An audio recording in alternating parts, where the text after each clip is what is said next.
start. Nonetheless, we have some conversations to get into. We have joining us on set, we have Dr. Karen Roberts, who's the PAHO Technical Advisor for Non-Communicable Diseases and Mental Health in Belize. And we also have Mr. Esner Veos, who's a Director at the National Drug Abuse Control Council of the Ministry of Health and Wellness. Good morning. Good morning, guys. Good morning. Good morning. Always a pleasure to be here and open your eyes. Starting our morning, right? Excellent. Yes. Thank you so much. Thank you so much for being here with us and for engaging in this conversation, which is a very important conversation. Mr. Veas, first let's talk about World Tobacco Day. When was No tobacco day. no to be, No tobacco and it's important to use that word no, right? Because if not, it sounds like you're promoting tobacco. When was that day, and what was the key focus of this year's awareness? Well, World No Tobacco Day is celebrated every year by the World Health Organization, in particular the Pan American Health Organization, and of course the Ministry of Health and Wellness. And it is celebrated on May 30th, which was this past Saturday. And the whole idea of commemorating World No Tobacco Day is to highlight the importance to the general population so as to ensure that they are aware that the consumption of tobacco is harmful for their bodies, for their health, and so forth. And at the same time to highlight all the initiatives that the Ministry of Health is doing to ensure that the population is aware of these issues. This year in particular, we are commemorating World No Tobacco Day under the theme of unmasking the appeal. And it is very important to unmask that appeal, especially among the younger population, because the industry, in one way or the other, has taken the different innovative, new, modern products that the industry produces to, in one way or the other, have an appeal, for it to have an appeal, whether it be hookah, e-cigarettes and so forth, that come along with chemicals and also flavors, right?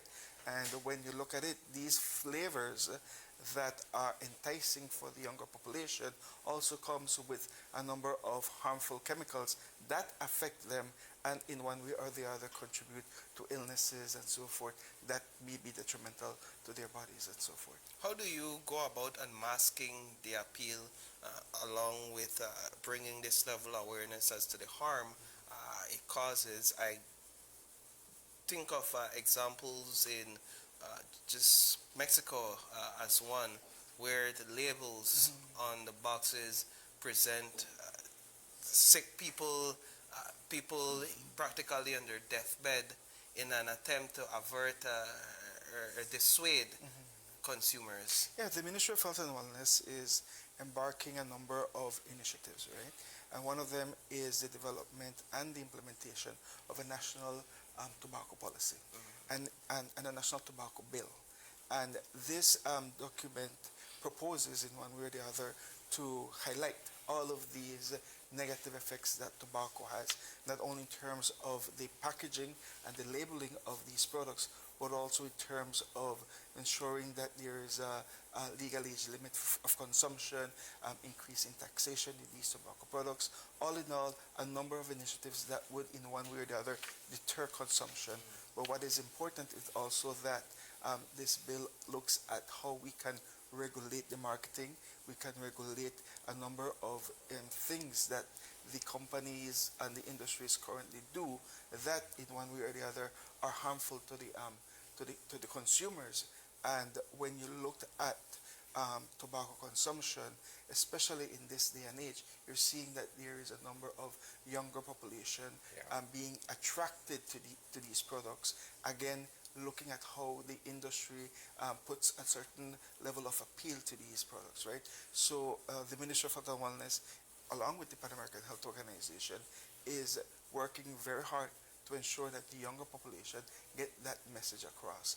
It's not easy because it's a lot of marketing that is involved by the industry, but if we're able to change the mindset of the younger population so that they are aware that whatever they consume, whether it be a traditional tobacco product or a new and emerging product, it is still something that is detrimental to their health. Dr. Roberts, let's get your perspective from that of the Pan American Health Organization in terms of the effectiveness of these awareness campaigns and the initiatives to try to dissuade younger persons from smoking and consuming tobacco. Yes.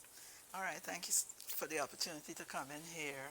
And as you say, the trust of the tobacco company is to begin to work on the younger minds.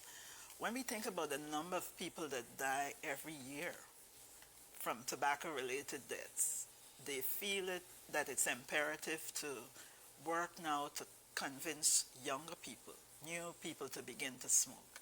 And as a result, the strategy that's used is in the advertising and how the products are presented. So for instance, this year, we're looking at unmasking the appeal, bright colors, dark intentions. We know that young people are attracted to anything that looks catchy. So we bring products that have different flavors, that have bright colors, and as a result, the tendency is to associate the bright colors, the different flavors, with an improved quality of product when they know that that is not the reality. Because we know nicotine kills and everything. So how the products are packaged, they're done in a way to appeal to young people. So for instance, now we have e-cigarettes in keeping with the technology where young people like the electronics and so on.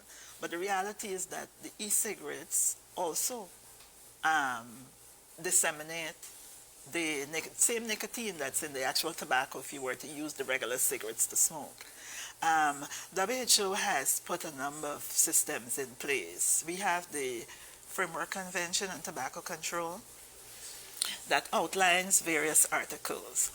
One of the things is that it prevents any kinds of advertising, promotion, and sponsorship of tobacco products. It also prohibits sales to minors. The WHO FCTC also looks at the whole issue of labeling and packaging. So ideally, tobacco products are supposed to have, in cases where they're labeled, they should say that this is dangerous to your health. But then the Framework Convention takes it even a little further, where the recommendation is not to have any kind of labeling on the package. So any tobacco product should have plain packaging, and as a result, these are packages or products that should not be on display. So let's say if you go into a store, people are supposed to be able, should ask for them and say, well, look, do you sell cigarettes or do you sell e-cigarettes? It should not be there on display. And all of that is geared to reduce the attraction, because most times these products are at points of sale. So, you know, we have the tendency when you're coming to the cash register, everything is there to attract you to pick up at the last. The Framework Convention prevents that, prohibits that. Now, the only how those various articles in the Framework Convention could be implemented, it's unless countries decide to develop what we call voluntary standards that will include these areas, or as Mr. Veus said, in the case of Belize, where they have drafted a comprehensive legislation that will address each of these components. It's only in that way that you're able to really work against the intentions of the tobacco company. Where are we, Mr. Veus, with that legislative framework, if you would? When can we expect to see this conversation elevate from these policy-making groups to the legislature? The Ministry of Health is in the process of introducing the bill to the cabinet, so that they would be able to provide an approval so that it would be elevated to the National Assembly, and then it would be part of our laws, right? And it is important that we ensure that this bill takes effect, because it's not only in terms of how we are regulating the industry, but in terms of how we are protecting the population of our country. Because at the end of the day, when we are advocating for no tobacco, we're also advocating for life. We are also ensuring that the younger population do not have access to these products, especially when it comes to these new and emerging products that have an appeal for them, right? So it is important that we are in support of a bill that secures the lives of our younger population. Forgive me, but for pointing out what seems to be quite a challenge here, but it seems as if though the advocates for no tobacco are fighting an uphill battle, a steep uphill battle, because essentially what you're going up against is billions of dollars in advertising money, Yes. Yeah. right?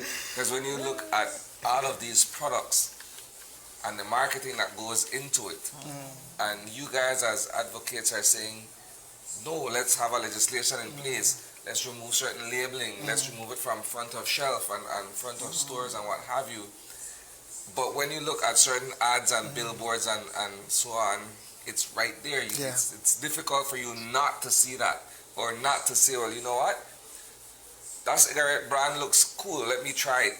You know, you're fighting what appears to be, for all intents and purposes, an uphill battle. But it's a good fight to fight. Because especially when you are making sure that you are putting legislation in place that will protect the general population, right?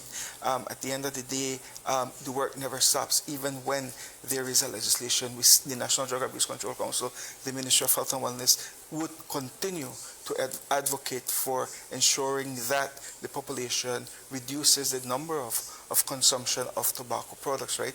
Again, and I insist that for us, it is a matter of the population knowing the information and making the right choices in life. And once they make the right choices in life, then we would have done our part, regardless if there is or there is not a legislation. But of course, the ideal thing is for us to have all of these things regulated so that we can continue protecting the lives of the Belizean population. And the Ministry of Health and Wellness is steadfast in ensuring that this comes to light.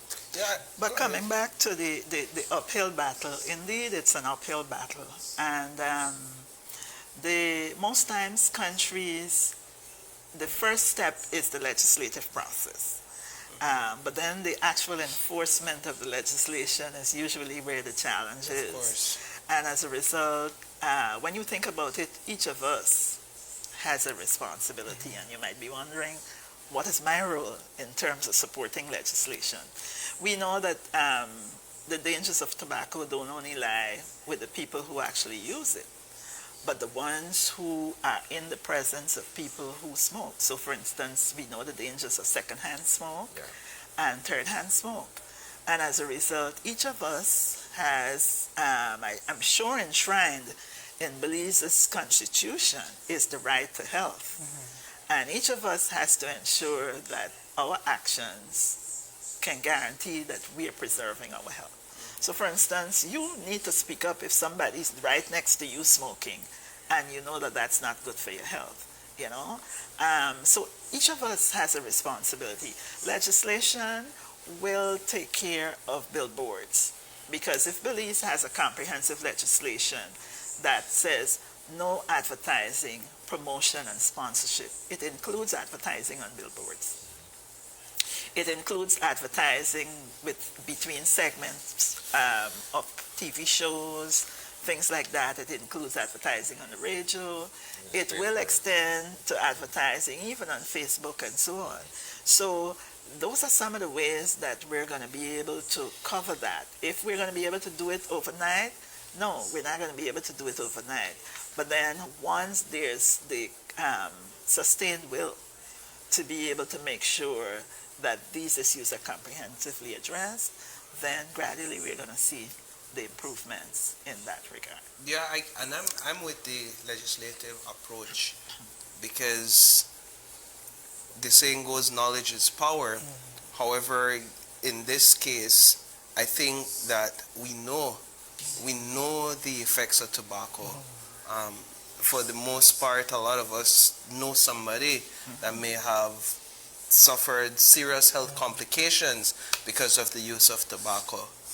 But I don't know, and perhaps you could correct me, if that knowledge has translated into real life action for the majority Yeah. in terms of saying, hey, all right, we've seen it, we'll stop. No, in fact, I think we've seen people still continue even in the face of this knowledge. So what I'm hearing you say is what the legislation does, it brings a comprehensive approach to it. We'll tell you about it, but we'll also ensure that we have something in place to safeguard our population. Can you speak to perhaps one or two areas that the Belize specific legislation touches? Maybe, for example, how it will impact those who sell tobacco retail from the stores. One of the things that the bill intends to strengthen is precisely how we regulate the industry, right, in terms of the sale of tobacco products. As we speak right now, there is no legislation that could guarantee that tobacco is not sold to minors, right, because there is no legislation to look at that. So the legislation comes to promote that the legal age of purchasing and the legal age of consumption would be 18 years of age. Apart from that, we're also looking at how we can increase taxation because, you know, the more cost the tobacco product has, the lesser chances that the younger population would have access to these products. So right? it could become more expensive. It can become more expensive, and that's the idea. It has been proven worldwide in researches that the higher the taxation, the less accessibility there may be specifically among the younger population. And you might say, but why is it that we're concentrating more on preventative mechanisms to avoid the younger population to have access to these products? It is because that's what the industry is doing, is creating an appeal for the younger population to hook them into the product so that they would be lifelong consumers. And if we're able to buffer the initiation of consumption of tobacco products among the younger population, then we would have at least one part of the battle, right? The other thing that we're also looking at is how we can market and label the tobacco products. The idea is, of course, to have a tobacco packaging that is free of advertisement, and also looking at tobacco product packaging that portrays the effects that tobacco product has. All in all of these initiatives that we are putting in place is to ensure, again, to safeguard the good health of the Belizean population, and at the same time to safeguard all those who are also not consumers of tobacco products, that they may be affected if they are close to individuals who are consumers of tobacco products. You need an all hands on deck approach Yes. All to hands on come deck. within a fighting distance of this being effective. I say that because law enforcement is one thing, will is another, and you need a combination of the two elements that I just pointed out to effectively stand a chance. You go into a grocery store and a kid walks up to the grocer and says, I want a pack bread and 2 cigarettes. Maybe the kid is not purchasing the cigarette for him or herself. The fact that he or she is on an errand for an adult directly exposes them to cigarette at the age of 6 or 7 or below the age of 18, if that were the case. And it's sold to them. It is sold to them, right? Well, in much the same way. The legislation Sorry, prohibits sale to minors. The other thing is that it But the also enforcement element is what I'm speaking to. yes, it also prohibits tampering with the packaging. So you shouldn't be able to sell loose cigarettes and so on. But coming back to the point that I was making earlier, each of us will have a responsibility, because when you think about what happens in the store, we have people who go into stores to do inspection, safety of food and so on. Those individuals will have a responsibility to ensure that cigarettes are not on display and so on. Environmental health officers will also have a responsibility in terms of their work that they do outdoors and so on. So everybody, the schools will have a responsibility to ensure that the people are not smoking, within a certain distance and so on. So That's why I'm saying everybody will have a responsibility. Not only the police. You know, when we think enforcement, we think about the police, but all of us. Making sure that in a vehicle, the driver is not smoking while they're transporting you. Yeah. And I also want those things. to drive it Yes. back to the homes, right? Where parents also have a big responsibility to ensure that they are informed, that they know what are the dangers of tobacco consumption, and they can relate this information to their kids, right? Because at the end of the day, once the parents are aware of the dangers and they can transfer this information to the younger to their younger kids, then I believe that the kids will be able to make right choices to not consume these products. Excellent. Well, Dr. Roberts and Mr. Veas, I want to thank you both so much for joining us on set this morning and having this very important conversation. We appreciate it, and all the best moving forward. Yeah, just before we go off, I just wanted to say that on Friday we'll set up like an education point where we'll distribute information and so on, bumper stickers to vehicles. You know, each of us likes a little ornament that we hang in our cars or whatever. We're going to be giving, you know, those kinds of things with little messages to remind us, because we know behavior change is something that takes time. And as a result, there needs to be constant reminders in the things we see and so on around us. Excellent. On All right. the dangers. Thank you both so much. With that, we're going to take a quick break, and when we come back, we're going to be asking PAHO about their 29 years of investment in Belize's conservation.